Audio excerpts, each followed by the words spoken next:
Tesla out with three very big announcements after yesterday's closing bell, and it is moving the stock this morning. Phil LeBeau joins us now with all of the details. Phil.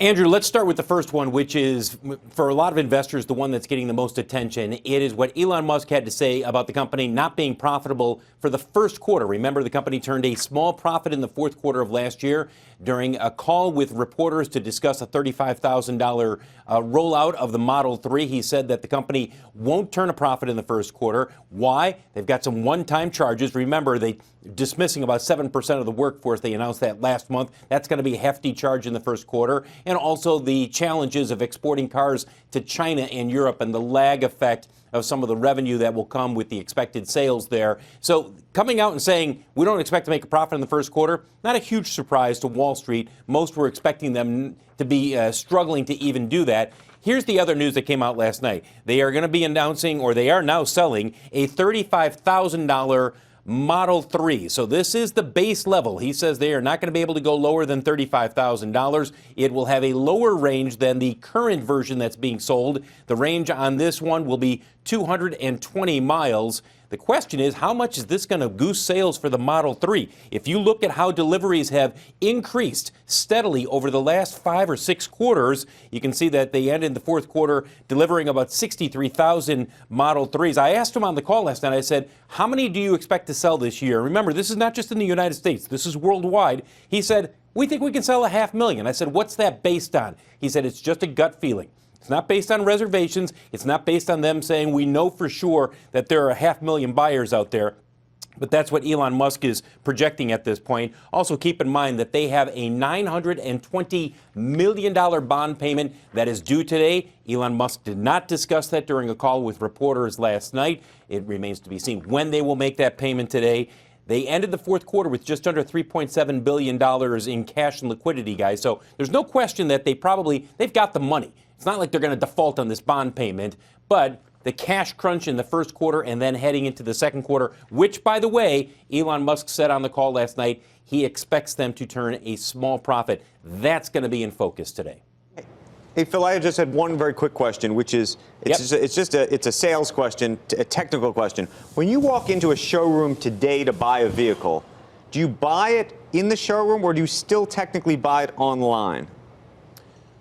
You are buying it, technically, I think you are buying it online. And what they are doing, you're getting to this question of them eliminating their physical stores and gallerias, if you will. And they're about, 131 in 28 states. So Elon Musk has said last night, look, we need to cut our overhead, so we're going to close. The overall majority of those stores are going to be eliminated. They'll keep a few galleries in some high traffic areas, and all sales will be done online.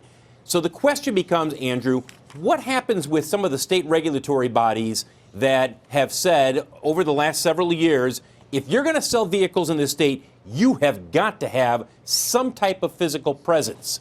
We went to some hearings in Pennsylvania where this was at the heart of the debate over online sales. And the reason this is important, Andrew, is because if you allow Tesla to say no stores at all, if you live in state Indiana or Ohio or wherever it might be, and you do not have to have any type of a store at all, what's to stop General Motors, Ford, Fiat Chrysler, everybody else from saying, why do we need a dealership chain? Why don't we go direct to the consumer? And that's where the arguments begin, because the dealership groups, as you guys well know, they are the most politically involved in every state legislature in terms of contributions and their influence. But Phil, isn't the bigger question, is this not going to, they need to get their overheads down, but can this not hurt demand? People going to hand over 35 grand online without even seeing the car? There are people who do that right now. I have a friend who bought a Model 3. He didn't see the car. He did not go for a test drive. Now, they're saying that they will allow you to do a 7-day, 1,500-kilometer test drive, and then you can turn around and bring it back, and you'll get a refund right away. But you have to pay $35,000 up front for that 7 days. Expensive rental. Right. Correct. You do need to do that. And by the way, guys, there have been more than a few reports. Our Laura Kolodny from CNBC.com, she reported on the fact that there are people who have put in reservations or have gone for refunds, And it's not a simple process. It's not like, okay, well, we're going to send that back, we're going to wire it to your account, and it'll be there in a couple of days. That may be happening with some buyers, but there are also many reports out there about other buyers saying it's not that simple, and it takes a lot longer. Can you see a day, Phil, not just for Tesla, but it's making me think, actually, whether you would ever see the elimination of showrooms and dealerships, and actually it would turn into an on-demand showroom, meaning you're in the market for a car, you'd call up a Tesla, and they would bring you a car to your home. Someone would sit there, you'd get in the car, you drive around the block 5 times, and they would drive it away. And then you just buy the car or not online. That, to me, even though it requires a person to drive the vehicle, it feels like, actually, given all the real estate and overhead, might actually be the long-term model.